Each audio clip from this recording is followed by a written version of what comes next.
Hello everyone. तो आज के लेक्चर में हम पढ़ेंगे पावर के बारे में।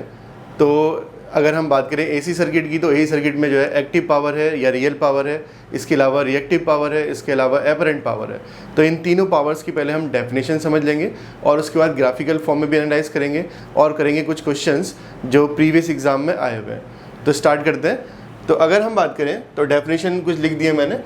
तो अगर हम बात करें रियल पावर की, या इसी को बोलते हैं active power, true power, useful power, wattful power, तो ये करती है जो भी एक्चुअल वर्क है। जैसे कि मान लो कि कहीं से हमें कोई लोड को उठाना है, कोई लोड लिफ्ट करना है, कहीं पर हीटिंग इफेक्ट जनरेट करना है, जैसे कि अगर हमें पानी गर्म करना है, ठीक है, अवन, माइक्रोवेव अवन में कुछ हीटिंग करनी है, तो हीटिंग कर रही है मतलब कि कुछ एक्चुअल वर्क हो रहा है, ठीक है। तो वहाँ पर हमें कुछ एनर्जी की ज़रूरत पड़ेगी या कुछ पावर की ज़रूरत पड़ेगी। हम कहीं से पानी खींच रहे हैं, तो जो भी हमारी जो ज़िंदगी है उसमें जो भी हम यूज़फुल वर्क कर रहे हैं अपने लिए, तो वहाँ पे जो पावर इन्वॉल्व होगी वो कौन सी पावर है? हमारी रियल पावर। क्योंकि हम जो उसका इफेक्ट है वो रियल लाइफ में देख पा रहे हैं, इसलिए नाम है उसका रियल पावर, ट्रू पावर, इसलिए यूज़फुल पावर नाम दिया गया इसे, ठीक है। अगर हम बात करें इनकी यूनिट्स की, तो वो है वॉट या हॉर्स पावर। तो हॉर्स पावर क्या है कि हॉर्स पावर की अगर हम बात करें पुराने ज़माने की, तो वहाँ पर जब मोटर नहीं थी, इलेक्ट्रिकल एनर्जी नहीं थी, तो वहाँ पर जो है हम जो काम थे वो हॉर्स के थ्रू करते थे। तो हमें पता है कि किसी भी काम करने में कितने हॉर्स चाहिए या कितनी पावर चाहिए, ठीक है। तो इसीलिए जो यूनिट है वो हॉर्स पावर के टर्म में भी है, क्योंकि बाद में उनको रिप्लेस कर दिया गया मोटर के थ्रू, ठीक है। अगर हम बात करें इमेजिनरी पावर या रिएक्टिव पावर की, तो इमेजिनरी पावर, रिएक्टिव पावर या वॉटलेस पावर बोल रहे हैं इसे। तो अगर हम बात करें कि जैसे कि कहीं पर मैग्नेटिक फील्ड जनरेट हो रहा है, जैसे कि इंडक्टर है, हमें पता है कि इंडक्टर में जो एनर्जी है वो जो है जनरेट होती है, मैग्नेटिक फील्ड की फॉर्म में एनर्जी स्टोर करता है वो। अगर हम बात करें कैपेसिटर की, तो इलेक्ट्रिक फील्ड की फॉर्म में। तो जहाँ पर भी मैग्नेटिक फील्ड बनेगा या इलेक्ट्रिक फील्ड डेवलप होगा, वहाँ पर जो पावर इन्वॉल्व होती है बेसिकली वो होती है हमारी रिएक्टिव पावर। तो ये जो पावर है ये ऑसिलेट करती है बैक एंड फोर्थ, आगे और सोर्स और लोड के बीच में। तो लोड और सोर्स के बीच में ऑसिलेट करती है, कभी लोड से सोर्स की तरफ, कभी सोर्स से लोड की तरफ। अभी आगे ग्राफिकल फॉर्म में भी इसे हम समझने की कोशिश करेंगे, ठीक है। तो रिएक्टिव पावर के थ्रू हम कोई यूजफुल वर्क नहीं कर पाएंगे, मतलब कि हमें कोई बेनिफिट नहीं होगा। मान लो कि जैसे कि हम मोटर का प्रिंसिपल पढ़ते हैं, तो मोटर जब घूमती है, जब वहाँ पर मैग्नेटिक फील्ड जनरेट होता है, तो अगर मैग्नेटिक फील्ड जनरेट होगा तो इसका मतलब रिएक्टिव पावर है वहाँ पर। लेकिन अगर मोटर केवल घूम रही है, हम उससे कुछ काम नहीं कर रहे हैं, उससे कोई लोड नहीं लगा हुआ है, तो उसका कोई यूज़ नहीं है। लेकिन जैसे ही हम उस पर लोड लगा दें, मान लो कि हमें कोई लोड लिफ्ट करना है, लिफ्ट का यूज़ कर रहे हैं, तो अगर हम लोड लगा दें तो फिर वो जो पावर पिक्चर में आएगी वो कौन सी है? उससे हम यूज़फुल वर्क कर पा रहे हैं, तो वो जो पावर आएगी वो कौन सी हो जाएगी? रियल पावर, ठीक है। अगर वो केवल फ्रीली घूम रही है, तो मतलब वहाँ पे जो है तो मैग्नेटिक फील्ड का यूज़, तो वहाँ पे जो पावर है वो क्या है? हमारी इमेजिनरी पावर। तो अभी हम इसे थोड़ा सा और समझेंगे। इसके अलावा अगर हम बात करें यूनिट की, तो यूनिट है इसकी VAR, वोल्ट एम्पियर रिएक्टिव। अगर हम बात करें एपरेंट पावर की या कॉम्प्लेक्स पावर की, तो इसमें क्या है कि कंबाइंड है। अगर हम एक्टिव पावर को डिनोट करते हैं हम कैपिटल P से। अगर हम बात करें रिएक्टिव पावर की, तो डिनोट करते हैं इसे कैपिटल Q से। तो अगर हम एपरेंट पावर की बात करें, तो इसमें P और Q को हम दोनों तरीके से कंबाइन कर लेंगे, तो इसको हम डिनोट करते हैं S के थ्रू। तो जैसा कि मैंने पहले भी कहा था कि अगर हमें इमेजिनरी क्वांटिटीज़ को रिप्रेजेंट करना है तो हमें J ऑपरेटर की ज़रूरत पड़ती है, ठीक है। तो जो कॉम्प्लेक्स पावर है उसमें एक्टिव पावर भी होगी प्लस रिएक्टिव पावर भी होगी, मतलब कंबाइंड फॉर्म में होगा। तो अगर हम बात करें एपरेंट पावर की, तो जो फॉर्मूला है इसका वो है S = V × I कॉन्जुगेट। तो V × I किया हमने, कॉन्जुगेट क्यों किया है जरा समझने की कोशिश करेंगे। तो अगर हम बात करें वोल्टेज की, तो इसमें कुछ मैग्नीट्यूड होगा और कुछ इसका एंगल होगा, इसे बोलते हैं हम थीटा भी। इसके अलावा जो करंट है, करंट का भी कुछ मैग्नीट्यूड होगा और कुछ इसका होगा एंगल भी। तो हमें जो है जो एपरेंट पावर है उसमें, जैसे कि हम डीसी पावर पढ़ते हैं, तो टोटल पावर के लिए हम V × I ही करते हैं डीसी में। यहाँ भी हमने V × I किया, लेकिन कॉन्जुगेट से किया है मल्टीप्लाई। तो जैसे कि मैंने कहा था कि कॉन्जुगेट का मतलब होता है कि किसी भी अगर हम कॉम्प्लेक्स नंबर में कॉन्जुगेट लगा दें, तो इसका क्या मतलब होता है कि हम जो एंगल है उसे हमने नेगेटिव कर दिया। मैग्नीट्यूड में तो कोई इफेक्ट नहीं पड़ता है, लेकिन जो एंगल है उसमें क्या आता है? नेगेटिव से मल्टीप्लाई आता है। अब क्या है कि अगर हम यहाँ पर देखें, हम V और I कॉन्जुगेट को मल्टीप्लाई करें, तो जैसे मैंने कहा था कि मैग्नीट्यूड तो आपस में मल्टीप्लाई हो जाएंगे और जो एंगल है वो आपस में जाएंगे सब्ट्रैक्ट।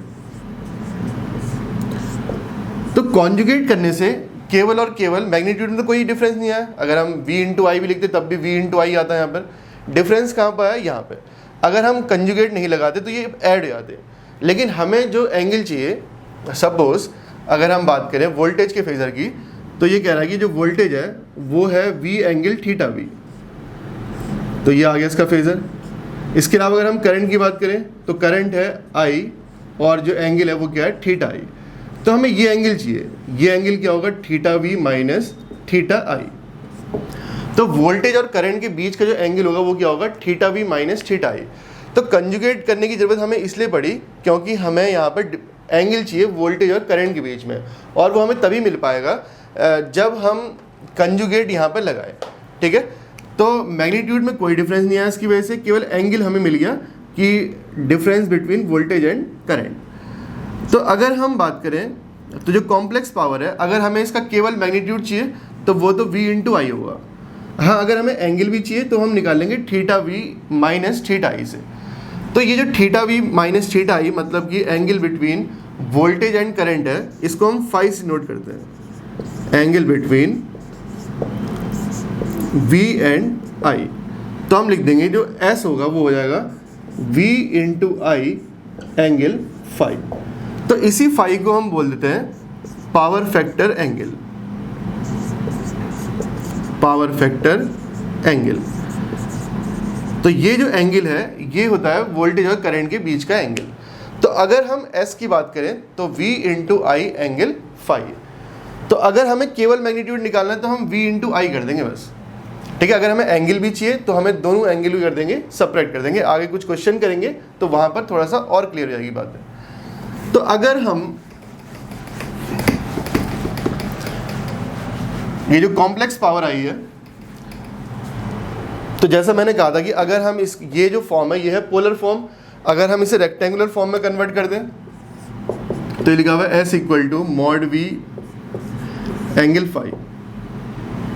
तो जैसा कि हमें पता है कि अगर कहीं पर R एंगल थीटा होता है तो हम उसे लिख सकते हैं R cos theta plus J R sin theta. तो ऐसे यहाँ पे लिख सकते हैं हम कि V into I cos phi, इसको हमने रेक्टेंगुलर फॉर्म में कन्वर्ट कर दिया, प्लस J V इंटू आई साइन फाई। तो ये वाला जो टर्म है ये है रियल टर्म और ये वाला जो है ये है हमारा इमेजिनरी। तो इसको बोल देते हैं हम एक्टिव पावर और ये होती है हमारी रिएक्टिव पावर। तो अगर हम एक्टिव पावर की बात करें तो फॉर्मूला हो गया वी आई कॉस फाई। अगर हम बात करें रिएक्टिव पावर की तो फॉर्मूला हो गया वी आई साइन फाई। अगर हम बात करें एस की तो इसमें वैसे मैग्नीट्यूड भी है और एंगल भी है, लेकिन अगर हमें केवल मैग्नीट्यूड निकालना है कहीं पर कि 100 kVA है या क्या है, तो यहाँ पर आ जाएगा मॉड वी इंटू मॉड आई। एक बात का ध्यान रखेंगे, ये जो भी मैंने वोल्टेज और करंट लिखी हुई है ये इनकी आरएमएस वैल्यू है। ठीक है, तो वोल्टेज की भी आरएमएस वैल्यू लेंगे और करंट की भी लेंगे आरएमएस वैल्यू, क्योंकि जैसा हमने कहा था कि आरएमएस वैल्यू ही होती है हमारी इफेक्टिव वैल्यू। क्योंकि जो वोल्टेज है वो साइनसोइडल है, तो करंट की वैल्यू या वोल्टेज की वैल्यू लगातार चेंज हो रही है। तो अगर हम देखें कि एक साइकिल में हम क्या ले वो एवरेज जिसमें हम माने कि पावर कंज्यूम हो रही है, क्योंकि जो पावर है वो जीरो से लेकर पीक तक जा रही है, तो इसलिए हम उस वैल्यू को बोलते हैं आरएमएस वैल्यू। तो एक्टिव पावर का फॉर्मूला हो गया V R M S I R M S cos phi, reactive power हो गया V R M S I R M S sine phi, और अगर हमें एस का केवल मैग्नीट्यूड निकालना है तो हमने लिख दिया इसे V R M S into I R M S. तो ध्यान ही देना है कि सारी क्या है ये आर एम एस है। हाँ, लेकिन अगर हमें कॉम्प्लेक्स में इसका एंगल भी चाहिए तो फिर हमें v इंटू आई कॉन्जुगेट करना पड़ेगा, लेकिन तब जब हमें इस फॉर्म में से लिखना होगा नहीं। अदरवाइज अगर हमें केवल मैग्नीट्यूड से मतलब है तो सीधे सीधे V R M S into I R M S कर देंगे। तो इस तरीके से अगर हम समझें तो एक्टिव पावर की यूनिट मैंने बताई थी वॉट या हॉर्स पावर, इसकी है वोल्ट एम्पियर रिएक्टिव, और इसकी होती है वोल्ट एम्पियर या केवीए या एमवीए, इस तरीके से होगी।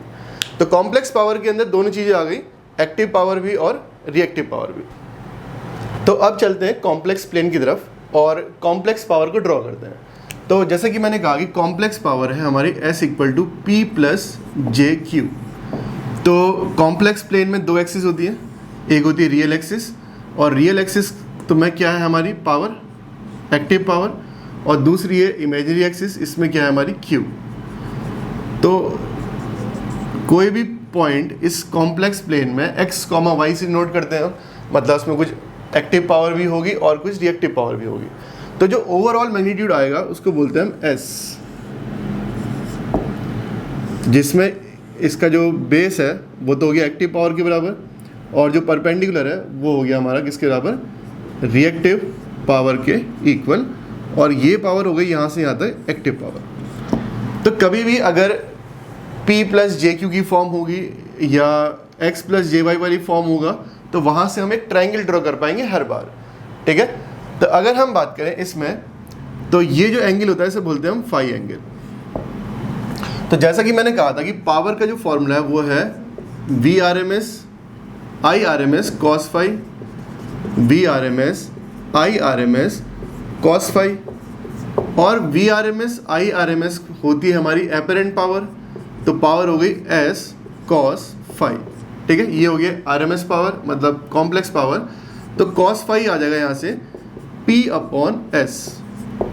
तो S तो है हमारी टोटल पावर या एपरेंट पावर, इसमें एक्टिव भी है और रिएक्टिव भी है, और ये है हमारी रियल पावर। तो कॉस फाई जो है इसको बोलते हैं हम पावर फैक्टर।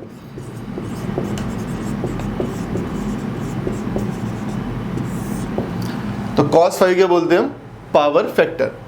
तो पावर फैक्टर इस चीज़ को बताता है कि टोटल जो पावर है उसमें कितना जो पावर है वो रियल पावर है। सपोज अगर कॉस फाई की वैल्यू 0.8 हुई, इसका मतलब P अपॉन S का जो रेशियो है वो कितना है, 0.8।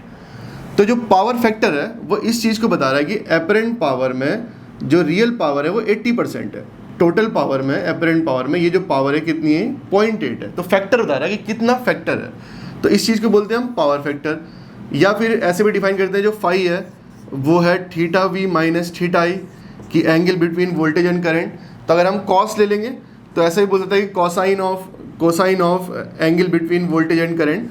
तो अगर इसका हम कॉस ले लेंगे या कॉस फाई कह लो इसे, तो cos phi equal to cos of theta V minus theta I, ठीक है। तो पावर फैक्टर को जो डिफाइन करेंगे वो ऐसे कर लेंगे, ज़्यादा बेटर है कि टोटल पावर या टोटल जो एपरेंट पावर है उसमें जो रियल पावर है, केवल जो रियल पावर है वो कितनी है।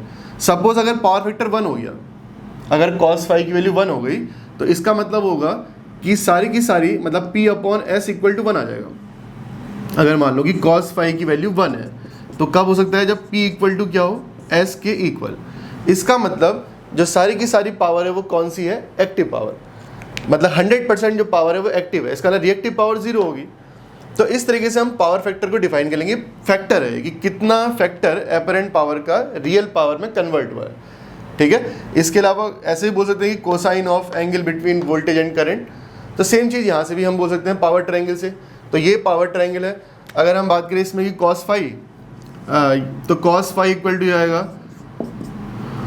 बेस अपॉन हाइपोटेन्यूस, तो जाएगा P अपॉन S। यहाँ से भी आई थी ये बातें।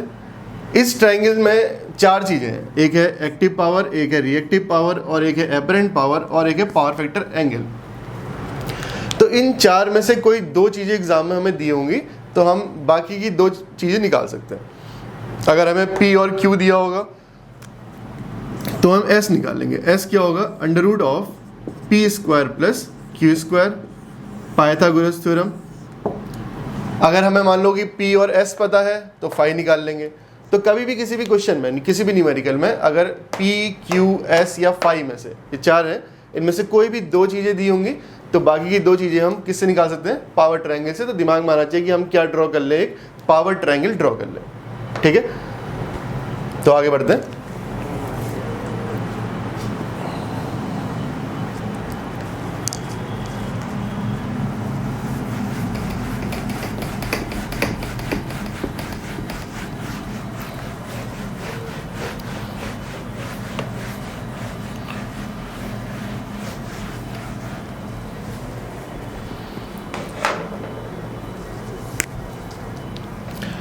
अब इलेक्ट्रिकल में 3 एलिमेंट है, एक है रेजिस्टेंस, दूसरा है इंडक्टेंस और तीसरा है कैपेसिटर। तो पहले हम बात करते हैं आर की, रेजिस्टेंस की। तो रेजिस्टेंस में सपोज हमने कुछ वोल्टेज लगाई और कुछ करंट फ्लो ही आर। तो रेजिस्टेंस बेसिकली पावर कंज्यूम करता है। तो कहीं पर जैसे हीटिंग इफेक्ट हो रहा है या कोई भी रियल पावर कहीं पे इन्वॉल्व हो रही है, तो वो जो है वो रेजिस्टेंस के थ्रू होगा। तो सपोज अगर जो V लगाया हमने वो है Vm साइन ओमेगा टी, तो जो करंट फ्लो होगी वो हो जाएगी V अपॉन आर होता है,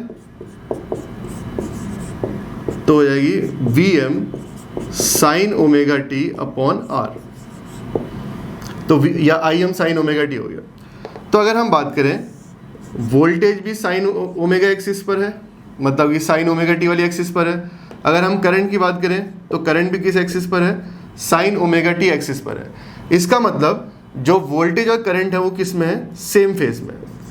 तो रेजिस्टेंस में जो वोल्टेज और करंट होगी वो क्या होगी, सेम फेज में। तो इसका मतलब हुआ कि angle between voltage and current, मतलब जिसे हम बोलते हैं पावर फैक्टर एंगल, वो क्या हो गया, 0। तो cos फाई अगर हम बात करें पावर फैक्टर की, तो cos फाई कितना हो गया हमारा, 1 के इक्वल। तो अगर हम बात करें एक्टिव पावर की, तो क्या होता है formula, V R M S I R M S cos phi. तो cos फाई 1 है तो आ गया V R M S into I R M S, cos phi की वैल्यू क्या हो गई, 1। तो जो एक्टिव पावर है वो किसके बराबर हो गई, एपरेंट पावर के इक्वल। तो इसका मतलब अगर हम बात करें रिएक्टिव पावर की, तो रिएक्टिव पावर जो होगी वो क्या होगी, वी आई साइन फाई, और फाई की वैल्यू क्या है, 0। इसका मतलब साइन फाई भी क्या होगा, 0 के इक्वल। तो रेजिस्टेंस में जो रिएक्टिव पावर होती है वो क्या होती है, 0।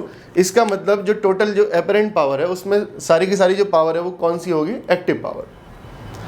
तो रेजिस्टेंस की एक प्रॉपर्टी इंपॉर्टेंट है कि वोल्टेज और करंट किस में होते हैं, सेम फेज में, ठीक है। इसके अलावा पावर फैक्टर क्या होगा, 1, या यूनिटी बोलते हैं इसे, यूनिटी पावर फैक्टर। इसके अलावा अगर एपरेंट पावर और जो एक्टिव पावर है वो क्या हो गई, इक्वल, और जो रिएक्टिव पावर हो गई वो क्या हो गई, 0।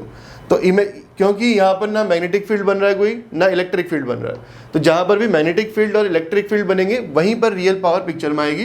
रेजिस्टेंस कंज्यूम करता है एनर्जी को, तो इसलिए सारी की सारी पावर कौन सी है इसमें, एक्टिव पावर, ठीक है। अब बात करते हैं इंडक्टर की।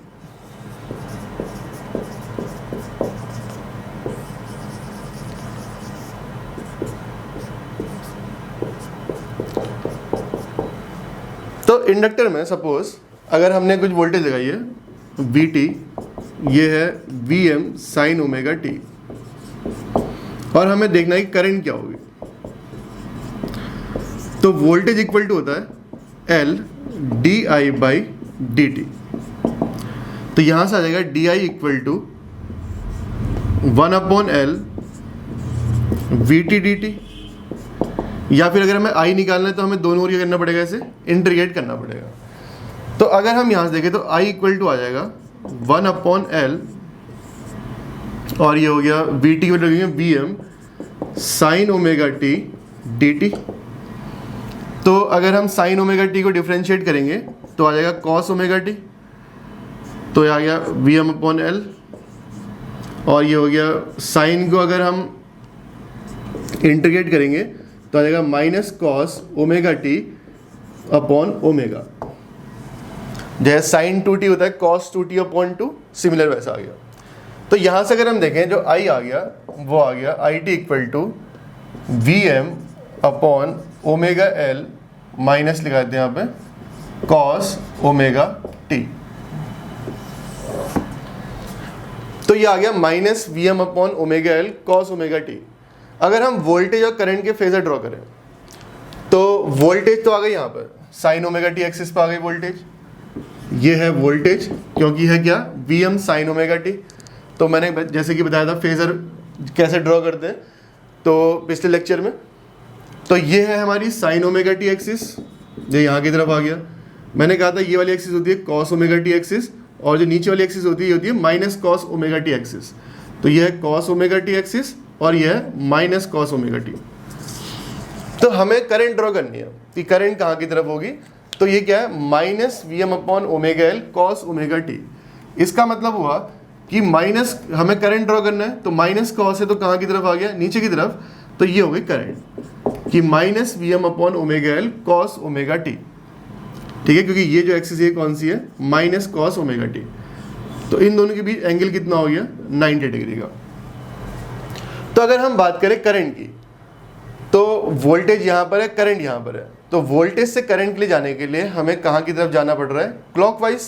तो अगर हम क्लॉकवाइज जाएंगे तो इसका मतलब लैग कर रहा है वो। तो अगर हम बात करें कि जो इंडक्टर है इसमें जो करंट है वो वोल्टेज से 90 डिग्री लैग कर रही है। ठीक है, क्या लैग कर रही है, करंट। तो करंट जो है वोल्टेज से 90 डिग्री लैग कर रही है, इसका मतलब जो पावर फैक्टर एंगल है वो कितना है, 90 डिग्री। तो या फिर अगर हम देखें इस चीज को हम ऐसे भी लिख सकते हैं कि V M upon omega L, क्योंकि साइन ओमेगा टी से 90 डिग्री इधर की तरफ है, तो इस लिख सकते हैं साइन ओमेगा टी माइनस 90। तो ये है साइन ओमेगा टी और ये हो गया साइन ओमेगा टी एक्सिस से 90 डिग्री क्लॉकवाइज गए हैं, तो ओमेगा टी माइनस 90। तो जो करंट है वो वोल्टेज से लैग कर रही है। तो अगर हम बताना कि पावर फैक्टर लैगिंग होगा या लीडिंग होगा, तो वो हम करंट से बताते हैं कि करंट वोल्टेज के कंपैरिजन में लैग कर रही है, लीड कर रही है। तो यहाँ पे क्या कर रही है, करंट लैग कर रही है, वोल्टेज से कितना डिग्री कर रही है, 90 डिग्री। तो फाई की वैल्यू हो गई 90 डिग्री। तो अगर हम बात करें पावर फैक्टर की, तो पावर फैक्टर हो गया cos 90। तो cos 90 की वैल्यू क्या होती है, 0। तो इसीलिए जो इंडक्टर बोलते हैं वो बोलते हैं हम जीरो पावर फैक्टर लैगिंग। तो जीरो पावर फैक्टर लैगिंग का मतलब हुआ कि जो पावर फैक्टर है वो कितना है, इसका 0 है। इसके अलावा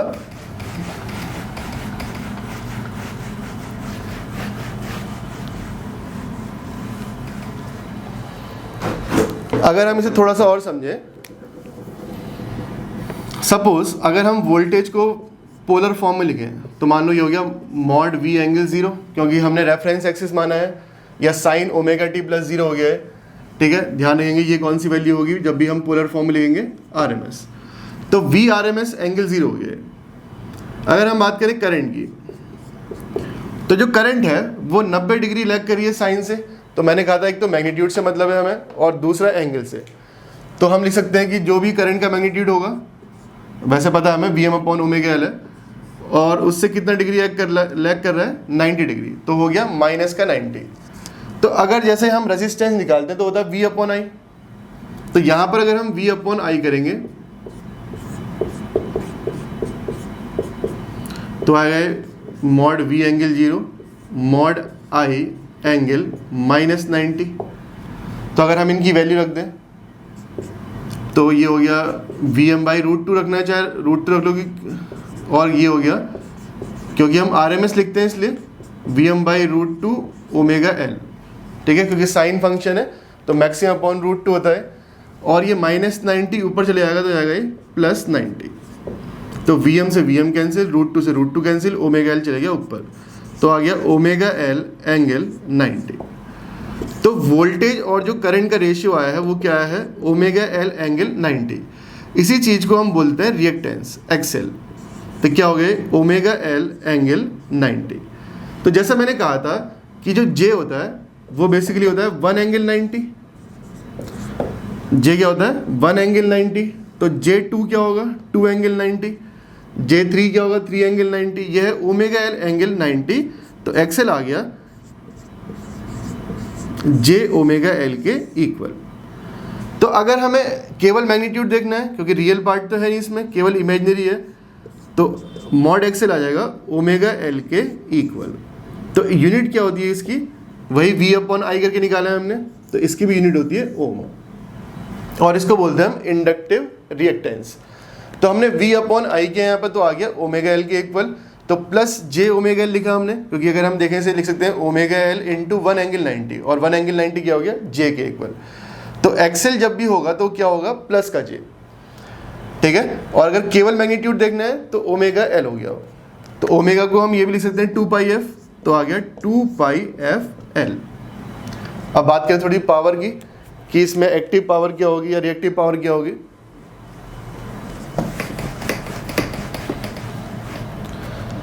तो अगर हम एक्टिव पावर की बात करें तो क्या है वो VRMS IRMS cos फाई।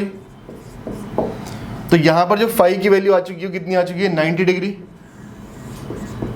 तो फाई अगर 90 हो जाएगा तो एक्टिव पावर क्या हो गई 0। अगर हम बात करें रिएक्टिव पावर की तो हो गया VI sin फाई। तो sin 90 हो जाएगा, sin 90 कितना होता है 1, तो ये आ गया VI।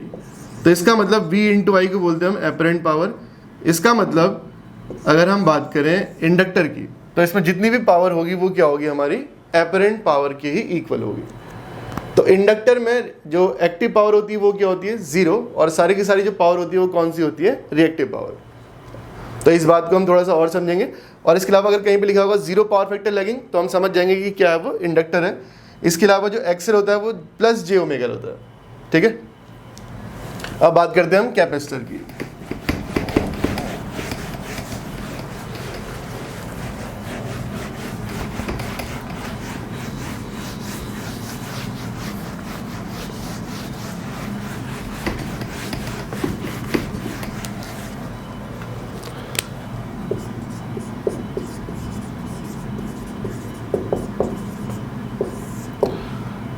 तो अगर हम कैपेसिटर की बात करें तो कैपेसिटर के थ्रू हमने कुछ वोल्टेज लगाई, जैसे हम बोलते हैं VT equal to VM sine omega T. तो जो करंट होगी वो हमें देखनी क्या होगी, तो क्या होता है फॉर्मूला CdV/dt। तो यहाँ आ गया CD/dt of VM sine omega T. या फिर अगर हम इसे डिफ्रेंशिएट कर दें तो साइन ओमेगा टी हो गया कॉस ओमेगा टी, तो C into VM cos omega T. तो क्योंकि टी के रेस्पेक्ट में कर रहे हैं तो ओमेगा इधर आ जाएगा, तो लिख सकते हैं omega C VM cos omega T. तो अगर हम थोड़ा सा और समझें, अगर हम V/I करें इसे,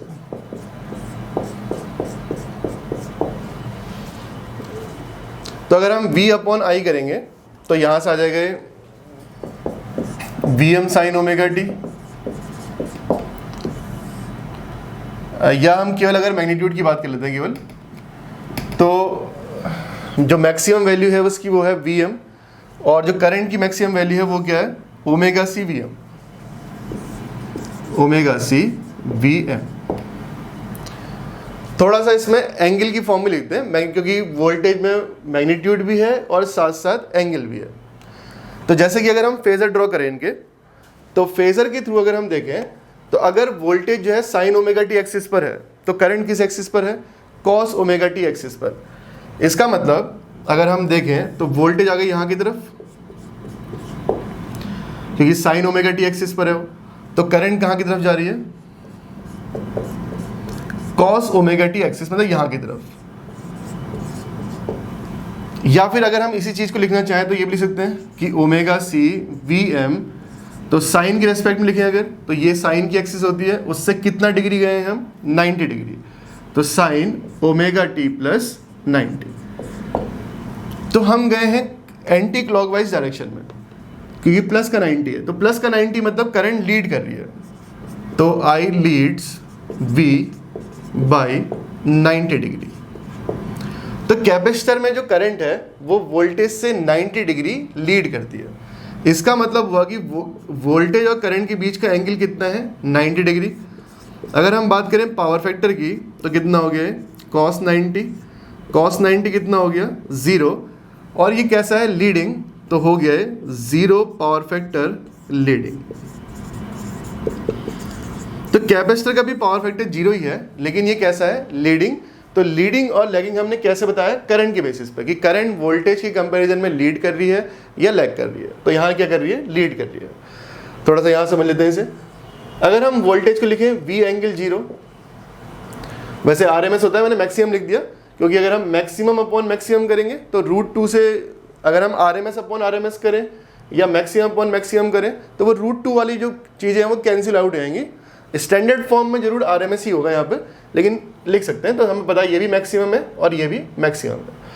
तो ये हो गया VM एंगल 0। 0 क्यों? क्योंकि साइन ओमेगा टी प्लस 0 है, रेफरेंस है। अगर हम बात करें करंट की तो करंट कितना डिग्री है साइन की एक्सिस से ही 90 डिग्री। तो लिख सकते हैं इसे प्लस 90। तो Vm से Vm कैंसिल हो गया, तो आ गए 1/ओमेगा c। 90 ऊपर जाएगा तो जाएगा ये माइनस का 90, तो 1/ओमेगा c माइनस 90 हो गया। इस चीज को बोलते हैं हम कैपेसिटिव रिएक्टेंस। तो 1/ओमेगा c एंगल माइनस 90, तो XC क्या आ गया, माइनस J/ओमेगा c। J जो होता है वो होता है 1 एंगल 90,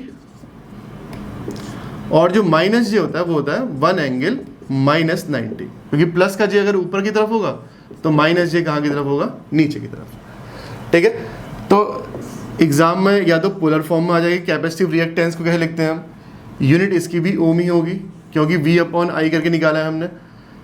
ठीक है, तो अगर इसे पोलर फॉर्म में लिखना है कैपेसिटिव रिएक्टेंस को, तो हो गया 1/ओमेगा c एंगल माइनस 90। अगर रेक्टेंगुलर फॉर्म में लिखना है तो हो गया माइनस J/ओमेगा c। तो अगर हम इसकी बात करें पावर की, तो एक्टिव पावर क्या होगी, इसमें है VRMS IRMS cos कितना है 90 डिग्री, तो एक्टिव पावर क्या हो गई 0। अगर हम बात करें रिएक्टिव पावर की, तो आ गया VRMS IRMS साइन 90, तो साइन 90 होता है 1, तो जो Q हो गया वो क्या हो गया S के ही इक्वल। तो अगर हम बात करें इंडक्टर की और कैपेसिटर की, तो इंडक्टर और कैपेसिटर में दोनों में ही जो रिएक्टिव पावर है वो एपरेंट पावर के इक्वल है, दोनों में ही एक्टिव पावर क्या है 0 है। दोनों में ही अगर हम देखें तो एक्सएल में प्लस J ओमेगा आ रहा था, और XC में क्या आ रहा है माइनस J/ओमेगा c। रेसिस्टेंस में केवल R आ रहा है, तो रेसिस्टेंस है रियल। तो जैसा मैंने कहा था कि कॉम्प्लेक्स नंबर जो जैसे पिछले लेक्चर था उसमें मैंने बताया था कॉम्प्लेक्स नंबर में कि अगर कहीं पर भी इमेजिनरी चीज़ें होंगी तो वहाँ पर हम J लगा देंगे, और अगर कहीं पर रियल होगा तो जैसे कि 2 3 ये रियल है, लेकिन J2 J3 ये क्या है हमारा इमेजिनरी है। क्योंकि इंडक्टर और कैपेसिटर में जो पावर है वो सारी की सारी कौन सी है, इमेजिनरी पावर, इसलिए X में भी यहाँ पे सब में क्या लगाया गया है, J लगाया गया है। तो केवल रेसिस्टेंस ही है जो रियल पावर कंज्यूम करता है। जो कैपेसिटर और जो इंडक्टर है उनमें क्या है कि जो पावर फैक्टर है वो 0 है। इसका मतलब हुआ कि जो टोटल पावर है, जो एपरेंट पावर है, जो कॉम्प्लेक्स पावर है, उसमें सभी जो है उसमें जो एक्टिव पावर है वो क्या है हमारी 0, अगर हम प्योर इंडक्टर या प्योर कैपेसिटर की बात करें। ठीक है, तो अब इसी चीज़ को थोड़ा सा और समझेंगे, ग्राफ ड्रॉ करेंगे और कुछ क्वेश्चन भी करेंगे जो एग्जाम में आए हुए हैं। तो आगे बढ़ते हैं यहाँ से। तो आगे बढ़ने से पहले एक दो बातें और देखो। रिएक्टिव पावर का फॉर्मूला क्या था, VRMS IRMS साइन फाई। यहाँ पर जो फाई है वो है θV माइनस θI, ये देखा था हमने। तो अगर हम देखें इंडक्टर में, तो इंडक्टर में वोल्टेज यहाँ थी, करंट यहाँ थी, तो करंट का जो एंगल था वो था माइनस 90। तो अगर हम समझें तो इंडक्टर में जो θV था वो है 0 डिग्री, मतलब एंगल जो है रेफरेंस है, रेफरेंस मान लिया गया इसे।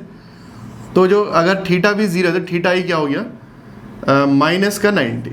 तो माइनस का क्यों, क्योंकि हम गए हैं लैग कर रही है, जो करंट है वो लैग कर रही है, क्लॉकवाइज गए हैं रेफरेंस से, तो माइनस 90। तो जो Q होगा वो होगा VRMS IRMS साइन, तो फाई क्या हो गया यहाँ पर θV माइनस θI होता है फाई। तो यहाँ पर अगर देखेंगे फाई कितना हो गया, θV है 0 और ये हो गया माइनस का 90, तो क्या हो गया 90 डिग्री, तो साइन 90 आ गया यहाँ पर। अगर हम बात करें कैपेसिटर की, तो कैपेसिटर में अगर वोल्टेज यहाँ की तरफ है तो करंट इससे लीड कर रही है 90 डिग्री। तो अगर θV जो है वो 0 डिग्री है तो जो करंट का एंगल है वो क्या है प्लस का 90। तो जो फाई होगा वो क्या होगा θV माइनस θI, तो ये हो गया माइनस का 90। तो जो फाई है यहाँ पर अगर हम θV माइनस θI देखें तो क्या हो गया माइनस का 90। तो जो रिएक्टिव पावर हो गई वो क्या हो गई VRMS IRMS sine of minus 90। तो साइन ऑफ माइनस थीटा जो होता है वो होता है नेगेटिव। तो यहाँ पर जो रिएक्टिव पावर आई है वो आई है पॉजिटिव और यहाँ पर आई है नेगेटिव। एक्टिव पावर तो दोनों में ही 0 होती है, तो इसका मतलब अगर कहीं पर भी पॉजिटिव आती है तो उसे बोलते हैं हम कंज्यूम। और यहाँ पर हो गया है सप्लाई या डिलीवर। तो जो इंडक्टर है वो रिएक्टिव पावर को करता है कंज्यूम। अगर हम बात करें कैपेसिटर की तो वो रिएक्टिव पावर ही करता है सप्लाई, क्योंकि Q नेगेटिव आया है। तो ये तो मैथमेटिकल है, थोड़ा सा अभी ग्राफ की फॉर्म में समझेंगे तो और क्लियर पिक्चर बनेगी कि क्या कहना चाह रहे हैं। तो ये इंपॉर्टेंट चीज़ है कि जो इंडक्टर है वो रिएक्टिव पावर कंज्यूम करता है और जो कैपेसिटर है वो रिएक्टिव पावर ही करता है सप्लाई या डिलीवर। तो अब बात करते हैं इंस्टेंटेनियस पावर की। अब देखिए एसी में क्या है कि जो वोल्टेज है वो कभी जीरो पर है, कभी मैक्सिमम पर है। ऐसे ही जो करंट है वो भी कभी जीरो पर है, कभी मैक्सिमम है। तो जो पावर की वैल्यू है वो भी हर इंस्टेंट पे, हर एक क्षण पे, हर एक इंस्टेंट पे वो कभी जीरो होगी, कभी पीक पर होगी, कभी जीरो होगी, कभी पीक पर होगी। तो इंस्टेंटेनियस पावर इसी चीज़ को बताता है कि हर एक इंस्टेंट पे जो पावर की वैल्यू है वो क्या है। तो पहले इसकी ग्राफिकल एनालिसिस देखते हैं और फिर इसको मैथमेटिकली भी देखेंगे थोड़ा सा। तो बहुत सारे 2-4 इंपॉर्टेंट क्वेश्चन इससे एग्जाम में आते हैं। तो अगर हम रेजिस्टेंस की बात करें पहले, तो रेजिस्टेंस में वोल्टेज और करंट होते हैं सेम फेज में। तो क्या मतलब है सेम फेज का? अगर मान लो ये है वोल्टेज,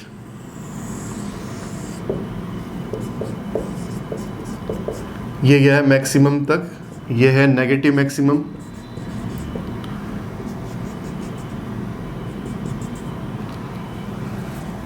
तो मान लो कि यहाँ पर ये पीक पर है। तो जो करंट होगी, अगर हम करंट का भी ड्रॉ करें तो करंट और जो वोल्टेज है वो दोनों सेम फेज में है। तो सेम फेज का मतलब हुआ कि अगर वोल्टेज अपनी पीक पर है तो उस समय जो करंट है वो भी अपनी पीक पर ही होगी।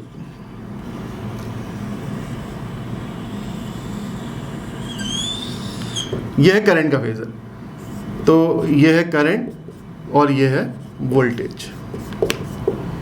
तो करंट की जो वैल्यू है मैक्सिमम वैल्यू वो V/R हो जाएगी अगर प्योर रेजिस्टिव है तो Vm/R। तो सेम फेज का मतलब है कि एक साथ जीरो पर है, एक साथ पीक पर है, फिर एक साथ जीरो पर है, फिर एक साथ नेगेटिव पीक पर है। तो इस चीज़ का मतलब हुआ कि सेम फेज पे है। तो अगर हम पावर देखें तो पावर जो है अगर हम देखें वो होती है V/I, VT/IT। मतलब हर एक टाइम पे अगर t=1 पे चेक करना है तो वो चेक कर सकते हैं, 0 पे देखना है तो वो देख सकते हैं। तो यहाँ पर जो पावर है वो जीरो होगी,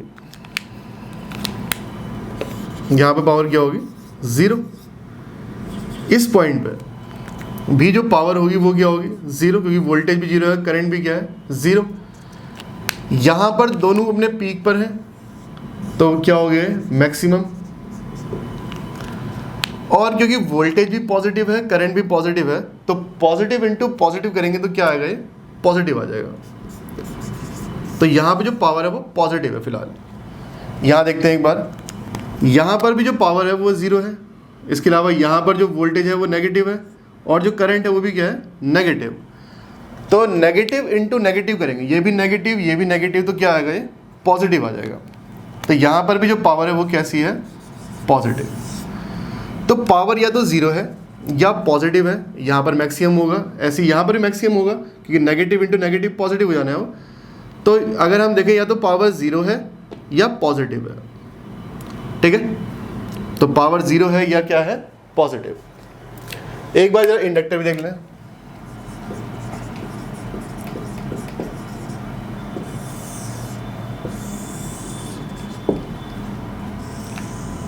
तो ये हो गया वोल्टेज का फेजर। अगर हम बात करें करंट की तो इंडक्टर में जो करंट है वो 90 डिग्री लैग करती है। मतलब अगर वोल्टेज यहाँ से स्टार्ट हुई है तो करंट इसके 90 डिग्री बाद से स्टार्ट होगी। तो यहाँ से मान लेते हैं यह है करंट,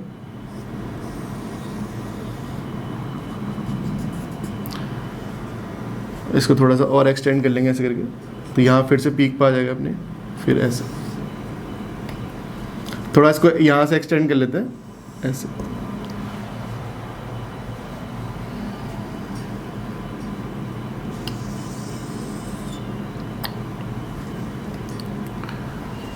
तो ये है वोल्टेज का फेजर और जो करंट है वो इससे 90 डिग्री लैग करते हुए दिखाई है हमने यहाँ पे। तो जरा हम देखते हैं कि कहाँ कहाँ पे जो पावर है वो ज़ीरो है। इसके बाद फिर ऐसा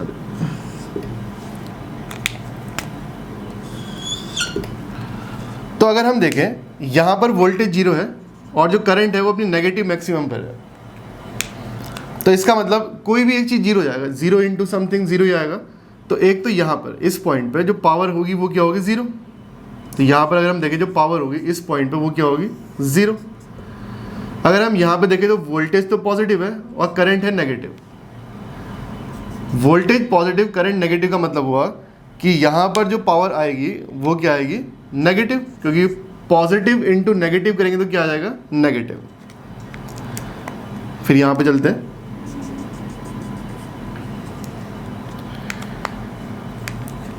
इस पॉइंट पर करंट 0 है, वोल्टेज पीक पर है, तो यहाँ पर भी जो पावर होगी वो क्या होगी 0। यहाँ देखते हैं एक बार, यहाँ पर वोल्टेज भी पॉजिटिव है। अगर हम 90 से 180 के बीच की बात करें तो वोल्टेज भी पॉजिटिव है और करंट भी पॉजिटिव है, तो पावर क्या होगा यहाँ पर पॉजिटिव। फिर यहाँ पर फिर से क्या हो जाएगी इस पॉइंट पर आके 0।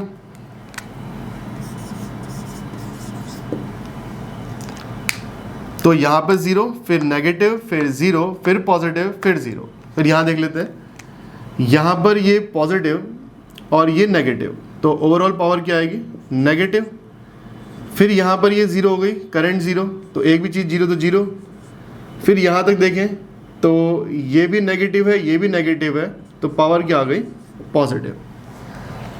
तो अगर हम देखें 0 से 90 डिग्री तक पावर नेगेटिव है, 90 से 180 डिग्री के बीच जो पावर है वो पॉजिटिव है, 180 से 270 के बीच पावर फिर नेगेटिव है, और 270 से 360 के बीच जो पावर है वो फिर पॉजिटिव हो गई। इसका मतलब हुआ कि नेगेटिव पावर मतलब सप्लाई कर रहा है और पॉजिटिव मतलब कंज्यूम कर रहा है। तो इंडक्टर जो है वो एनर्जी स्टोर कर सकता है और ज़रूरत पड़ने पर सप्लाई भी कर सकता है उस एनर्जी को। तो इंडक्टर जो है वो 90 डिग्री में, पहले 90 डिग्री में तो पावर इसने सप्लाई करी, फिर कंज्यूम करी, फिर सप्लाई करी, फिर कंज्यूम करी। तो अगर हम देखें तो एक क्वेश्चन तो एग्जाम में कुछ ऐसे भी आया हुआ इससे कि एक साइकिल में जो पावर है इंस्टेंटेनियस पावर वो कितनी बार 0 है, कितनी बार पॉजिटिव है। तो एक साइकिल का मतलब हुआ 0 से लेकर 360 तक, यहाँ तक केवल इस पॉइंट 0 से लेकर 360 के बीच जो पावर है वो कितनी बार नेगेटिव है, एक बार यहाँ पे नेगेटिव, एक बार यहाँ पे, तो 2 बार नेगेटिव है। कितनी बार पॉजिटिव है 2 बार पॉजिटिव है, और कितनी बार 0 है 1 2 3 4, 4 बार 0 है। ये वाला जो 0 है ये नेक्स्ट साइकिल में काउंट हो जाएगा। तो एक साइकिल में जो पावर है वो कितनी बार 0 है 4 बार 0 है, 2 बार नेगेटिव है और 2 बार पॉजिटिव है। तो अगर हम देखें कि जितने देर के लिए नेगेटिव है उतनी ही देर के लिए पॉजिटिव है, 90 डिग्री के लिए नेगेटिव है, फिर 90 डिग्री के लिए पॉजिटिव है, और जितना यहाँ पर नेगेटिव है उतना ही यहाँ पर पॉजिटिव है। तो अगर हम एक साइकिल में पूरा एवरेज देखें तो एक साइकिल में अगर हम पूरा एवरेज देखेंगे तो वो आ जाएगा 0। तो जो एवरेज पावर है वो क्या आ जाएगी इसकी 0, अगर हम एक साइकिल में पूरा एवरेज देखें, क्योंकि जो पावर है वो पहले 90 डिग्री में तो सप्लाई हो रहा है और फिर अगले 90 डिग्री में कंज्यूम हो रहा है। इसलिए मैंने लिखा था जो रिएक्टिव पावर है, क्योंकि इंडक्टर में सारी की सारी जो पावर होती है वो कैसी होती है रिएक्टिव पावर। इसलिए मैंने लिखा था रिएक्टिव पावर जब मैंने डिफाइन की थी तो मैंने कहा था कि the power that oscillate back and fourth between source and load, मतलब सोर्स और लोड के बीच में बैक एंड फोर्थ, कभी आगे और कभी पीछे, कभी सप्लाई करेगा और कभी करेगा कंज्यूम करेगा। तो 90 डिग्री में सप्लाई, 90 डिग्री में कंज्यूम, तो जो ओवरऑल जो एवरेज निकल के आएगा वो क्या आएगा 0।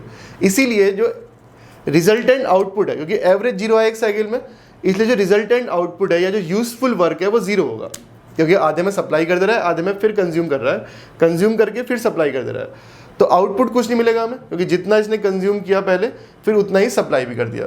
तो इसीलिए जो एक्टिव पावर है या जो यूजफुल पावर है इंडक्टर के केस में क्या आती है वो 0।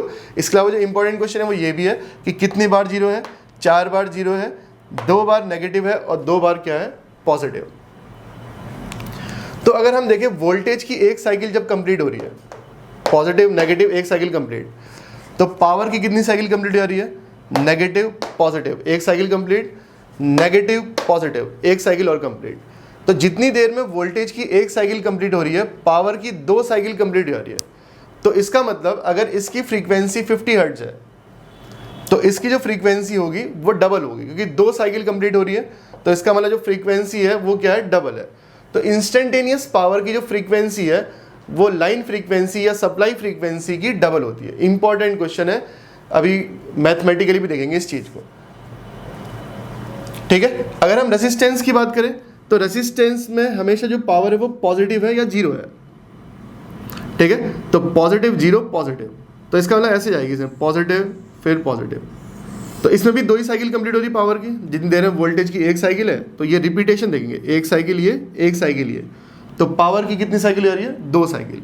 तो सिंगल फेज सर्किट में जो इंस्टेंटेनियस पावर की जो फ्रीक्वेंसी होती है, इंपॉर्टेंट है कि इंस्टेंटेनियस पावर की जो फ्रीक्वेंसी है वो सप्लाई फ्रीक्वेंसी या लाइन फ्रीक्वेंसी या वोल्टेज की फ्रीक्वेंसी, करंट की फ्रीक्वेंसी जो भी है उसका क्या होती है, डबल। इसका मतलब अगर सप्लाई फ्रीक्वेंसी 50 हर्ट्ज होगी तो जो इंस्टेंटेनियस पावर की फ्रीक्वेंसी होगी वो क्या होगी, 100 हर्ट्ज।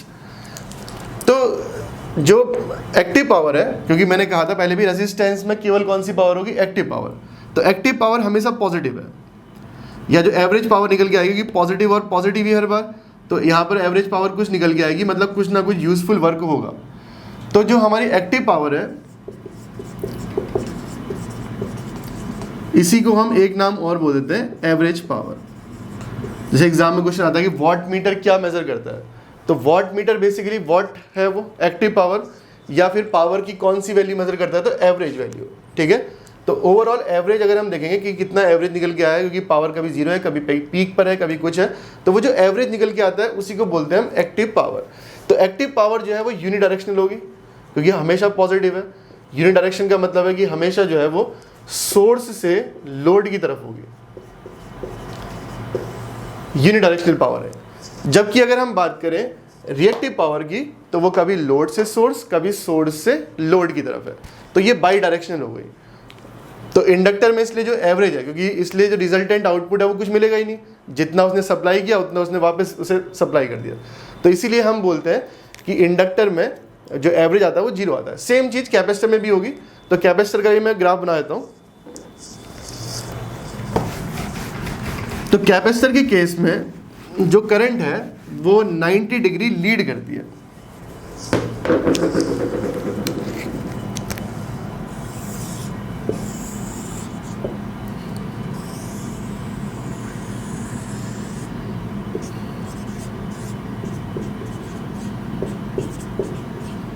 ये हो गया वोल्टेज का वोल्टेज का ग्राफ। तो जो करंट है, मान लो ये वोल्टेज, तो करंट 90 डिग्री लीड करेगी। लीड करने का मतलब है कि यहाँ से स्टार्ट हो जाएगी, अगर ये 0 से स्टार्ट हो रहा है तो ये -90 से स्टार्ट हो जाएगी। तो यहाँ से ना दिखा के यहीं से दिखाते हैं सर। जब ये 0 पर होगा ये पीक पर होगा, जब ये पीक पर होगा ये 0 पर, और फिर ये पीक पर। तो ये अगर साइन ओमेगा टी है तो ये कॉस ओमेगा टी है। तो ये हो गया करंट का ग्राफ। तो हमें वोल्टेज की एक साइकिल में एनालाइज कर लेते हैं, यहाँ से लेकर यहाँ तक के बीच में। तो फिर से ऐसा ही है कि अगर हम बात करें तो यहाँ पर जो पावर होगी वो 0 होगी, यहाँ पर भी 0 होगी, क्योंकि वोल्टेज या करंट में से कोई भी एक 0 तो 0। यहाँ फिर वोल्टेज 0 से पास हो रही है तो यहाँ पर भी 0 होगी। फिर यहाँ पर करंट जो है 0 से पास हो रही है तो यहाँ पर भी 0 होगी। और ये जो 0 है ये नेक्स्ट साइकिल में काउंट होगा कि यहाँ पर भी 0 ही होगी, लेकिन वो नेक्स्ट साइकिल में आ जाएगा। तो एक साइकिल में कितनी बार 0 है, 4 बार। ये वाला 0 अगली साइकिल में काउंट होगा। अब देखते हैं, ये वोल्टेज होगी पॉजिटिव और करंट भी क्या है, पॉजिटिव। तो पावर क्या आएगी, पॉजिटिव इंटू पॉजिटिव पॉजिटिव। अगर हम यहाँ पर देखें तो वोल्टेज तो पॉजिटिव है और करंट है नेगेटिव, तो पावर आएगी नेगेटिव। यहाँ देखें तो वोल्टेज भी नेगेटिव, करंट भी नेगेटिव, तो पावर क्या आ गई, पॉजिटिव। अगर हम फिर 270 से 360 के बीच देखें तो यहाँ पे जो करंट है वो तो है पॉजिटिव और जो वोल्टेज है वो क्या है, नेगेटिव, तो पावर क्या आ गई यहाँ पर, नेगेटिव। तो यहाँ भी यही है, 2 बार पॉजिटिव 2 बार नेगेटिव, और जितनी देर के लिए पॉजिटिव है उतनी देर के लिए नेगेटिव भी है। मतलब जितनी पावर ये लोड से सोर्स की तरफ जाएगी उतनी फिर वापस चली जाएगी। तो इसलिए जो एवरेज पावर निकल के आएगी वो क्या आएगी, 0। इसलिए जो यूजफुल वर्क होगा वो हो नहीं पाएगा इसके थ्रू, ठीक है। यूजफुल वर्क तब हो पाएगा जब सोर्स से केवल जो पावर है वो कुछ ना कुछ लोड की तरफ आए, तभी तो लोड कंज्यूम करेगा। यहाँ पर क्या है कि जितनी पावर सोर्स से लोड की तरफ जा रही है फिर उतनी ही लोड से सोर्स, तो हमें आउटपुट कुछ नहीं मिल पाएगा क्योंकि वापस चली जा रही पावर। तो इसलिए एवरेज पावर क्या आ चुकी है 0। तो यहाँ भी वही है, 4 बार 0, 2 बार पॉजिटिव और 2 बार नेगेटिव। एक चीज और नोटिस कर सकते हैं हम यहाँ पे,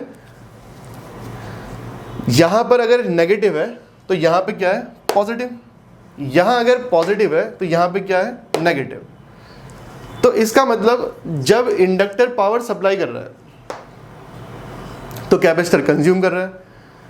90 से 180 के बीच जो इंडक्टर है वो पावर कंज्यूम कर रहा है और कैपेसिटर कर रहा है सप्लाई, मतलब अपोजिट हो रहा है। तो इसीलिए अब होगा तो अब जैसे कि अगर हम बात करें इंडक्टर की, कैपेसिटर की या फिर रेजिस्टेंस की, ये पैसिव एलिमेंट है।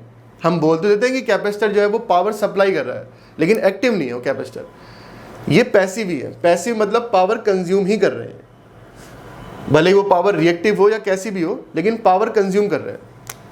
तो इसका मतलब चाहे R हो, चाहे L हो, चाहे C हो, ये सब पैसिव है, एक्टिव नहीं है। बस अंतर इतना है कि जब इंडक्टर कंज्यूम कर रहा है तो जो कैपेसिटर है वो सप्लाई कर दे रहा है, और जब ये सप्लाई कर रहा है तो वो कंज्यूम कर रहा है। तो ज़्यादातर जितने भी लोड है, मतलब जो कैपेसिटर का जो नेचर है वो अपोजिट है। तो अगर हम लोड की बात करें, जैसे कि हमारे पास मोटर है, ठीक है, लोड मतलब हो गया फैन हो गया, AC हो गया, रेफ्रिजरेटर हो गया, बल्ब हो गया, तो या तो रेजिस्टिव है या फिर जो है वहाँ पे मैग्नेटिक फील्ड का प्रिंसिपल यूज हुआ है, मतलब इंडक्टिव है। तो हम लोड को ऐसे बोलते हैं कि पावर कंज्यूम करी इसने, तो हम ऐसा बोल देते हैं कि जो होगा तो इसमें भी यही कि पावर जो है दोनों डायरेक्शन में होगी। तो हम ऐसा बोल देते हैं कि अगर इंडक्टर पावर कंज्यूम कर रहा है तो कैपेसिटर कर देगा उसे सप्लाई, क्योंकि अपोजिट बिहेवियर है इसका, ठीक है। तो हम ऐसा बोलेंगे कि इंडक्टर पावर कंज्यूम करता है और कैपेसिटर उसे कर देता है सप्लाई, ठीक है। जब हम आगे RLC circuit, parallel RLC circuit पढ़ेंगे तो वहाँ पर इस चीज़ को, या पावर फैक्टर इंप्रूवमेंट पढ़ेंगे तो यहाँ पर इस चीज़ को थोड़ा सा और अच्छे से हम विजुलाइज कर पाएंगे। तो अभी तक हमने देखा था प्योर रेसिस्टेंस, प्योर इंडक्टर या प्योर कैपेसिटर। अब देखते हैं, जब मान लो कि R और L दोनों है इसमें, कि लोड में रेजिस्टेंस भी है और इंडक्टर भी है। रेजिस्टेंस का जो पावर फैक्टर है वो होता है यूनिटी, cos फाई की बात हो रही है, और जो इंडक्टर का होता है वो होता है 0। अगर हम फाई की बात करें पावर फैक्टर एंगल की, तो ये होता है 0 और ये होता है 90 डिग्री। तो अगर R और L दोनों है तो 0 से 90 के बीच होगा। अगर R भी है और L भी है तो जो एंगल होगा वो क्या होगा, 0 से 90 के बीच। वो 30 हो सकता है, 60 हो सकता है, क्योंकि कंबाइंड का अगर हम इंडिविजुअली देखें तो इंडिविजुअली इसका तो 0 है और इसका क्या है 90, लेकिन अगर कंबाइंड देंगे तो 0 और 90 के बीच में होगा, दोनों प्रॉपर्टी होंगी उसमें। तो अगर हम इंस्टेंटेनियस पावर देखें इसमें, तो सपोज ये है वोल्टेज और इससे 5 डिग्री लैग करता हुआ है करंट।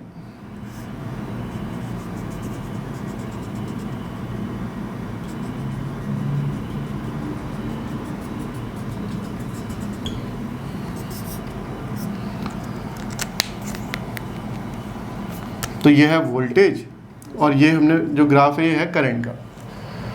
तो हमें ये देखना है कि, और ये जो एंगल है क्या है फाई, तो यहाँ पर भी फाई है, पीक पर भी फाई होगा, फिर यहाँ पर भी फाई का डिफरेंस है, यहाँ पर भी फाई का डिफरेंस है, और यहाँ पर भी क्या है फाई का डिफरेंस। तो ये हुआ फेज डिफरेंस, तो वोल्टेज और करंट के बीच में। तो हमें ये देखना है कि पावर कहाँ पर 0 है, कहाँ पर नेगेटिव है, कहाँ पर पॉजिटिव है। तो हम देखें तो यहाँ पर जो है वोल्टेज 0 है, करंट की कुछ वैल्यू है, लेकिन ओवरऑल पावर क्या होगी इस पॉइंट पे 0। फिर यहाँ पर देखें तो वोल्टेज पॉजिटिव है और करंट नेगेटिव है, तो यहाँ पर जो पावर होगी वो क्या होगी नेगेटिव। फिर यहाँ तक देखें इसे, यहाँ पर अगर हम देखें तो वोल्टेज पॉजिटिव है, करंट भी पॉजिटिव है, तो पावर क्या होगी पॉजिटिव। इस पॉइंट पे करंट जो है 0 है, तो यहाँ भी पावर क्या होगी 0। इस पॉइंट पर वोल्टेज 0 है तो पावर क्या होगी 0। इसके बाद करंट तो पॉजिटिव है, इस लाइन के बाद करंट तो पॉजिटिव है, लेकिन जो वोल्टेज है वो क्या हो चुकी है नेगेटिव यहाँ तक। तो यहाँ पर भी जो पावर आएगी वो क्या आएगी नेगेटिव। फिर यहाँ देखें तो ये भी नेगेटिव है और ये भी नेगेटिव है, वोल्टेज भी नेगेटिव है, करंट भी नेगेटिव है, तो पावर क्या आ गई यहाँ पर पॉजिटिव। इस पॉइंट पे करंट 0 है तो यहाँ भी पावर क्या आ गई 0, ठीक है। तो अगर हम वोल्टेज की एक साइकिल की बात करें, मतलब यहाँ से ये वोल्टेज की एक साइकिल है, ये 0 है, ये 360 डिग्री यहाँ तक है। तो वोल्टेज की एक साइकिल कंप्लीट हो गई, ठीक है। तो वोल्टेज की एक साइकिल में जो पावर है वो क्या कितनी बार जीरो है, 1 2 3 4, सब में 4 बार ही जीरो है, चाहे इंडक्टर हो, चाहे कैपेसिटर हो, चाहे आरएल हो, चाहे आरसी हो, सभी में जो इंस्टेंटेनियस पावर है वो एक साइकिल में कितनी बार जीरो होगी, 4 बार जीरो। नेगेटिव कितनी बार है, 2 बार, और पॉजिटिव कितनी बार है, 2 बार। तो एसएससी जेईई में आया हुआ क्वेश्चन है कि अगर आरएल सर्किट होगा तो इंस्टेंटेनियस पावर कितनी बार जीरो, कितनी बार पॉजिटिव और कितनी बार नेगेटिव। तो 4 बार जीरो, 2 बार पॉजिटिव और 2 बार नेगेटिव।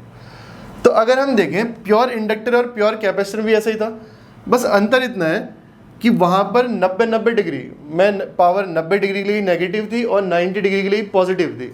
तो जितना नेगेटिव था उतना ही पॉजिटिव था, तो एवरेज जीरो आ गया था। लेकिन यहाँ पर ऐसा नहीं है।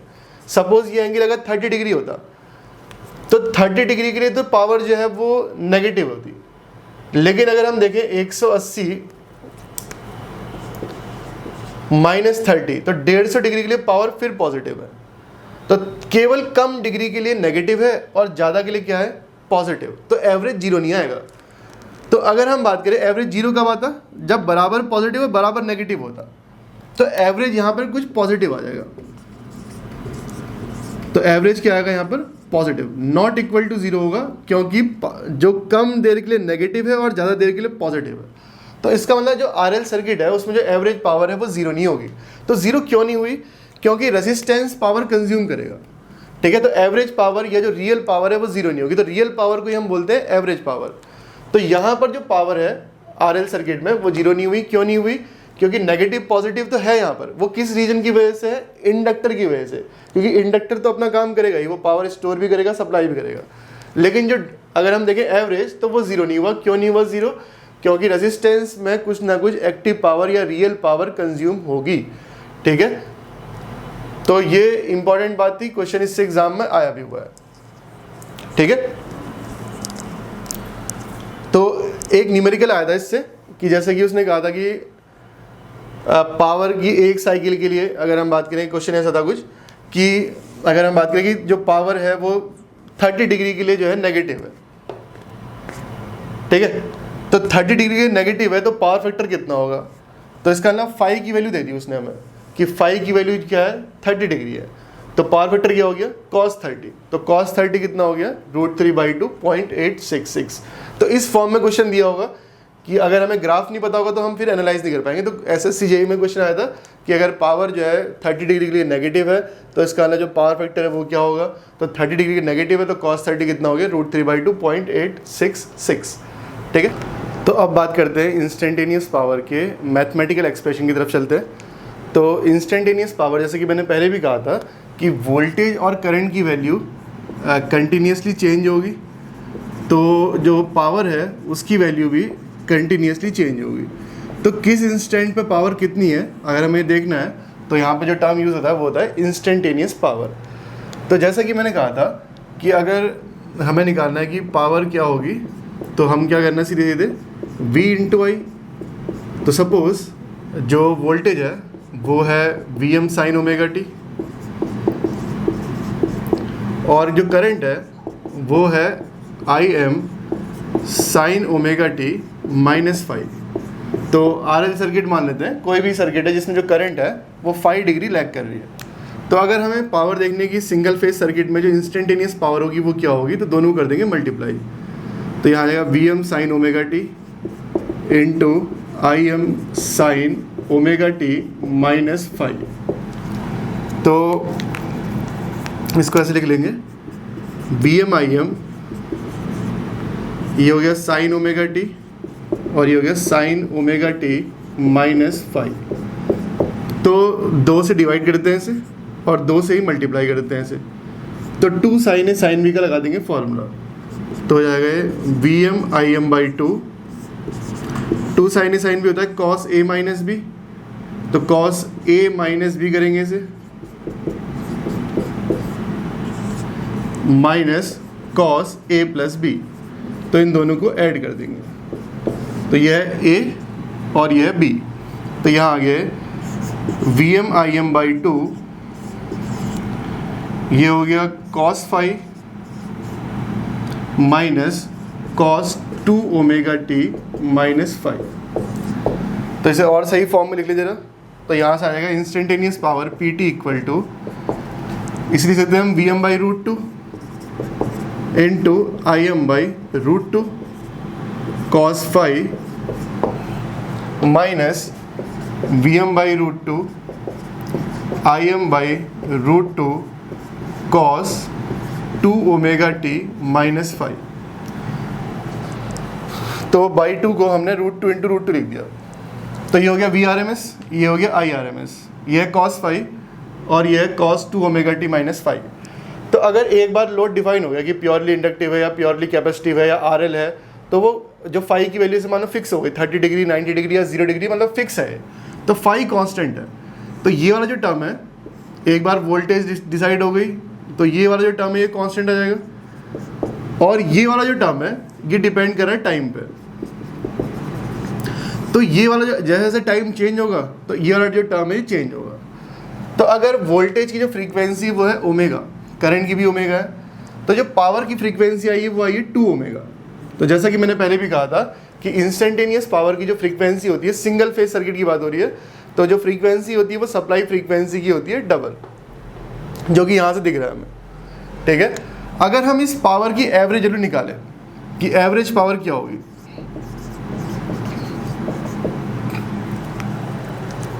तो अगर हम देखें ये वाला जो टर्म है कांस्टेंट है, तो कांस्टेंट का जो एवरेज आता है, जो एवरेज वाला टॉपिक है वो हम पढ़ चुके हैं पहले।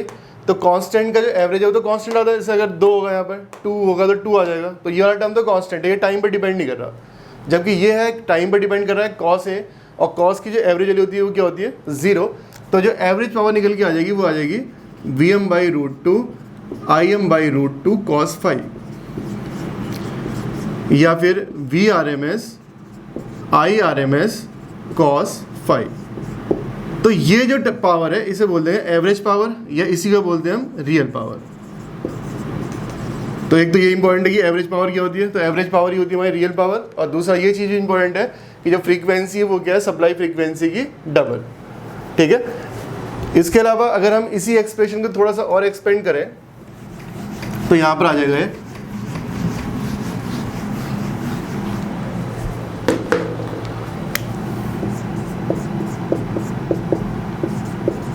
We M by root two I M by root two cos 5,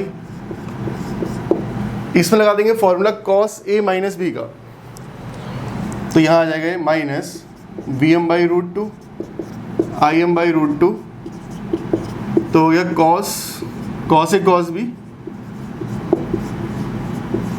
plus sine A sine B,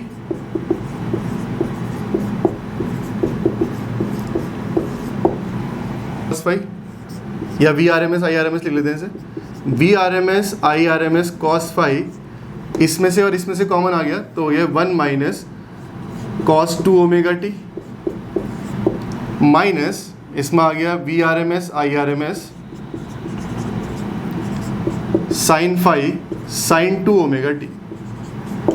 तो ये हो गया एक्टिव पावर। तो जो इंस्टेंटेनियस पावर है पी टी, ये होगी active power P 1 minus cos 2 omega T minus Q sine 2 omega T. तो इंस्टेंटेनियस पावर में दोनों पावर है, एक्टिव पावर भी है और रिएक्टिव पावर है। इस टर्म की जो वैल्यू है, ये दोनों की जो फ्रीक्वेंसी है वो सप्लाई फ्रीक्वेंसी की डबल है, ये भी डबल है और ये भी डबल है। अगर हम बात करें cos 2 omega 1 minus cos 2 omega T की, तो ये जो है ये ऑलवेज पॉजिटिव रहेगा, क्योंकि जो cos की जो वैल्यू है वो या तो 1 हो सकती है मैक्सिमम या -1। तो 1 भी होगा तब भी 0 हो गए, और अगर -1 होगी तो 2 तक चले जाएगा, 1 माइनस ऑफ -1 2 हो गया। तो कहने का मतलब ये जो वाला जो टर्म है ये ऑलवेज पॉजिटिव रहने वाला है, जबकि साइन की वैल्यू पॉजिटिव भी हो सकती है और नेगेटिव भी और 0 भी। तो पॉजिटिव नेगेटिव 0 कुछ भी हो सकती है। तो जो रिएक्टिव पावर है वो बाई डायरेक्शनल होती है, पॉजिटिव भी और नेगेटिव भी, लेकिन जो एक्टिव पावर है वो कैसी होती है, यूनी डायरेक्शनल। ठीक है, तो ये बातें थी इंस्टेंटेनियस पावर के बारे में।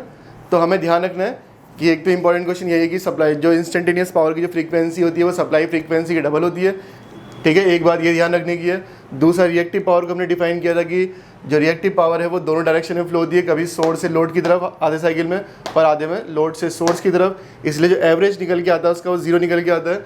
जबकि अगर हम बात करेंगे रियल पावर की, तो रियल पावर ही आउटपुट में कन्वर्ट होगा, ठीक है। तो रियल वर्ल्ड में जो भी आउटपुट हमें मिलेगा वो किस वजह से मिलेगा, रियल पावर की फॉर्म। तो एसएससी जेईई में आया हुआ क्वेश्चन है कि अगर हम बात करें कि क्वेश्चन में लिखा हुआ है कि एक सीरीज आरएल सर्किट है, उसे हमने एक single phase 50 hertz AC supply से कनेक्ट किया है, तो जो इंस्टेंटेनियस पावर है वो एक साइकिल में 2 मिली सेकेंड के लिए नेगेटिव है। तो बताना है कि जो सर्किट का जो पावर फैक्टर है वो कितना होगा, ठीक है। तो जैसे कि हमने इंस्टेंटेनियस पावर के कॉन्सेप्ट में समझा था, मैंने वहाँ बताया था, मैंने कहा था अगर ये वोल्टेज है, इससे मान लो कि 5 डिग्री लैग करती हुई करंट है यहाँ पे, तो 5 डिग्री लैग करती हुई अगर करंट है तो पावर जो है वो यहाँ पर, यहाँ पॉजिटिव यहाँ नेगेटिव, तो पावर क्या होगी यहाँ पर नेगेटिव। तो यहाँ पर जो पावर है वो कितनी देर के लिए नेगेटिव है, 5 डिग्री के लिए, ठीक है। तो 5 डिग्री के लिए नेगेटिव है, तो इसका मतलब यहाँ पर जो हमें दिखा हुआ है वो दिखा हुआ है 2 मिली सेकेंड के लिए। तो हमें बेसिकली ये जो 5 है ये सेकेंड की फॉर्म में लिखा हुआ है कि ये 2 मिली सेकेंड के लिए पावर नेगेटिव है। अगर हम इस 2 मिली सेकेंड को एंगल में कन्वर्ट कर लें तो आंसर आ जाएगा हमारा। तो हम अगर देखें 50 हर्ट्ज सप्लाई है, तो 50 हर्ट्ज अगर सप्लाई है तो जो टाइम पीरियड है वो कितना है, 1/50। अगर हम इसे मिली सेकेंड में कन्वर्ट कर दें तो आ जाएगा 20 मिली सेकेंड। तो जो 20 मिली सेकेंड है उसमें कितने डिग्री है, 360 डिग्री, ठीक है। एक पूरी साइकिल कंप्लीट हो जाएगी इसमें। तो हमें देखना है कि 2 मिली सेकेंड में कितने डिग्री होंगे, हम बेसिकली ये निकालना है। तो अगर 20 मिली सेकेंड में 360 है तो 2 मिली सेकेंड में कितने होंगे, 36 डिग्री, ठीक है। तो अगर हम देखें कि पावर फैक्टर कितना होगा तो होता है वो cos फाई। तो यही आ गया हमारा कि हमने कन्वर्ट कर दिया जो टाइम है उसको एंगल की फॉर्म में। तो यही इतने ही देर के लिए जो पावर है वो नेगेटिव है, इसका जो पावर फैक्टर होगा वो कितना होगा, cos 36, ठीक है। तो cos 36.9 या 36 की जो वैल्यू है लगभग 0.8 के आसपास आ जाएगी। तो आंसर है इसका लगभग 0.8, ठीक है। तो ऐसे ही मैंने एक पहले भी क्वेश्चन कहा था कि अगर 30 डिग्री के नेगेटिव है तो इंस्टेंटेनियस पावर का अगर कॉन्सेप्ट आएगा हमें तभी हम इस क्वेश्चन को कर पाएंगे। और कंटिन्यूसली इंस्टेंटेनियस पावर पे जो क्वेश्चंस हैं वो एसएससी जेईई में प्रीवियसली पूछे गए हैं, तो इम्पॉर्टेंट है। बढ़ते हैं नेक्स्ट क्वेश्चन की तरफ।